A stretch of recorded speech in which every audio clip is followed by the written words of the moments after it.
Hi friends, welcome back to my channel. ఈరోజు morning బ్రేక్ఫాస్ట్లోకి నేను మైదా పిండితో కాకుండా మినపప్పుతో బోండాలు ఎలా ప్రిపేర్ చేసుకోవాలో ఇప్పుడు నేను మీకు చూపిస్తాను. ఫస్ట్ ఒక బౌల్ తీసుకొని అందులోకి మినపప్పునైతే యాడ్ చేసుకోవచ్చు. ఇంకా మీకు ఎక్కువ కావాలనుకుంటే ఎక్కువైనా తీసుకోవచ్చు.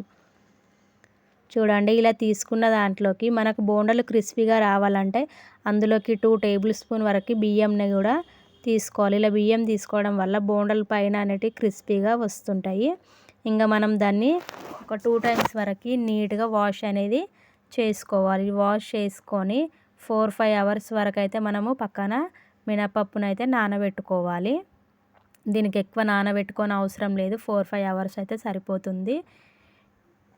ఈ విధంగా నానిన మినపప్పునైతే సపరేట్ చేసుకొని అందులోకి కలుపుకోవడానికి చిన్న మిక్సీ జార్ అయితే తీసుకొని అందులో 2 పచ్చిమిర్చి, జీలకర్ర, అల్లం వెల్లుల్లి పేస్ట్ని అయితే వేసుకోవాలి. ఇలా పేస్ట్ కాకుండా సపరేట్ అల్లంనైనా యాడ్ చేసుకొని మనం తీసుకున్న వాటిని అయితే మిక్స్ అయితే పట్టేసుకోవాలి. ఇలా మొత్తం కాకుండా కొంచెం కచ్చపచ్చగా మాత్రమే పట్టుకోవాలి, మొత్తం స్మూత్గా అవసరం లేదు. ఇంకా అదే మిక్సీ జార్లోకి మనం మినపప్పునైతే యాడ్ చేసుకోవాలి.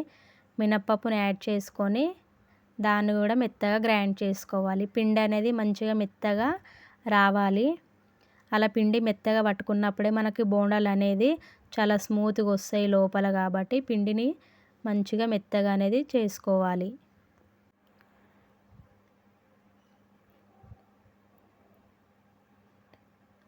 పప్పు కొంచెం గట్టిగా అనిపించినప్పుడు అందులో కొన్ని వాటర్ని కూడా యాడ్ చేసుకోవచ్చు పైనుండి. చూడండి, ఇలా ఇంట్లోనే ప్రిపేర్ చేసుకోవాలి, బయట నుండి తినకుండా.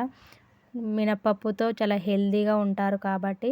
చూడండి, ఫైనల్గా ఇలా అయితే చూపించినట్లు పిండి అనేది చాలా స్మూత్గా రావాలి. దాన్ని వేరే బౌల్లోకి అయితే తీసేసుకోవాలి. ఇలా సపరేట్ చేసుకున్నాక మిగిలిన పప్పును కూడా అదే జార్లో వేసుకొని గ్రైండ్గా మిక్స్ అయితే చేసుకోవాలి. ఇలా ఫైనల్గా చూపించినట్లయితే పిండి రావాలి. దీనినైతే మనం మార్నింగ్ బ్రేక్ఫాస్ట్లోకైనా ఈవినింగ్ స్నాక్స్లోకైనా తీసుకోవచ్చు. మొత్తం ఒకసారి ఇలా కలుపుకున్న తర్వాత అందులో కొంచెం సోడానైతే యాడ్ చేస్తున్నాను నేను. సోడా వేయడం వల్ల బోండాలు అనేది కొంచెం పొంగుతూ మంచిగా వస్తాయి కాబట్టి సోడాని యాడ్ చేశాను. తర్వాత అందులోకి కొంచెం తురిమి పెట్టుకున్న కొత్తిమీరని కూడా వేసి ఒక్కసారి మొత్తాన్ని కలుపుకోవాలి. మొత్తం పిండిలో మొత్తం మిక్స్ అయ్యేంత వరకు కలుపుకున్న తర్వాత మనకు కొంచెం గట్టిగా అనిపిస్తే కొన్ని వాటర్ మాత్రం అందులో యాడ్ చేసుకోవచ్చు. ఎక్కువ పలుచగా చేయొద్దు. ఎక్కువ వాటర్ యాడ్ చేయడం వల్ల బోండాలు అనేది కొంచెం పర్ఫెక్ట్గా రావు కాబట్టి. చూడండి, ఫైనల్గా అయితే పిండి అనేది ప్రిపేర్ అయిపోయింది. దీన్ని మనం ఓవర్ నైట్ అయినా స్టోర్ చేసుకోవచ్చు, లేదంటే డైరెక్ట్గా అయినా వేసుకోవచ్చు. నేనైతే అందులో ఇంకా డైరెక్ట్ వేసేటప్పుడు అందులో నేను సాల్ట్ అయితే వేసుకున్నాను. దాన్ని ఒకసారి కలుపుకోవాలి. ఇంకా ఆనియన్స్ కూడా, బోండాలు అనేది మనం డైరెక్ట్ వేసుకునేటప్పుడు ఆనియన్స్ కూడా కలుపుకోవచ్చు. చూడండి, ఆనియన్స్. తర్వాత పక్కన కడాయి పెట్టుకొని అందులో ఆయిల్ అయితే వేసుకొని ఆయిల్ మరిగిపోయిన తర్వాత మనం పిండిని అయితే తీసుకొని బోండాలు అయితే వేసుకోవాలి ఆయిల్లో. ఆయిల్ అనేది చాలా హీట్ ఎక్కిపోయింది. బోండాలు అనేది మంచి కలర్లోకి వస్తాయి. మంచి గోల్డెన్ కలర్ వచ్చేంత వరకు వాటిని అయితే ఆయిల్లో వేయించాలి. అందులో ఎంత సరిపోతాయి అంత మట్టుకు వరకే వేసుకోవాలి. అప్పుడు పర్ఫెక్ట్గా అనేటివి వస్తుంటాయి.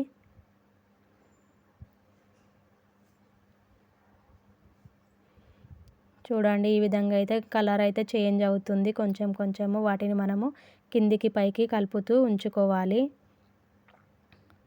ఇంకా ఇవి పక్కన ప్రిపేర్ అవుతుంటే నేనైతే పక్కన చట్నీ కోసం అయితే ప్రిపేర్ చేస్తున్నాను. చూడండి, అయిపోయాయి. వీటిని అయితే సపరేట్ ఒక ప్లేట్లోకి అయితే తీసుకోవాలి. చూడండి, ఎంత బాగున్నాయో. చూడడానికి కూడా హోటల్ స్టైల్ లాగా బయట మొత్తం క్రంచీగా వచ్చి లోపల అయితే చాలా స్మూత్గా ఉంటుంది.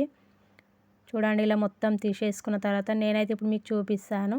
బయట మొత్తం క్రంచీగా, లోపల ఎంత స్మూత్గా ఉందో చూడండి. వాటిని చూస్తుంటే నోరు ఊరిపోతుంది. మీరు కూడా తప్పకుండా ట్రై చేయండి ఫ్రెండ్స్. ఇంకా మా పిల్లలైతే మార్నింగ్ స్కూల్కి అయితే రెడీ అయిపోయారు. వాళ్ళ కోసం నేను హెల్తీగా మినపప్పుతో అయితే రెడీ చేశాను. పిల్లలకి మనం మైదా అనేది ఎక్కువ యూజ్ చేయొద్దు ఫ్రెండ్స్. ఇంకా వాళ్ళు చాలా ఇష్టంగా తింటుర్రు. చాలా బాగుంది, సూపర్ అని చెప్తున్నారు వాళ్ళు. మీరు కూడా తప్పకుండా ట్రై చేయండి ఫ్రెండ్స్. Okay, bye.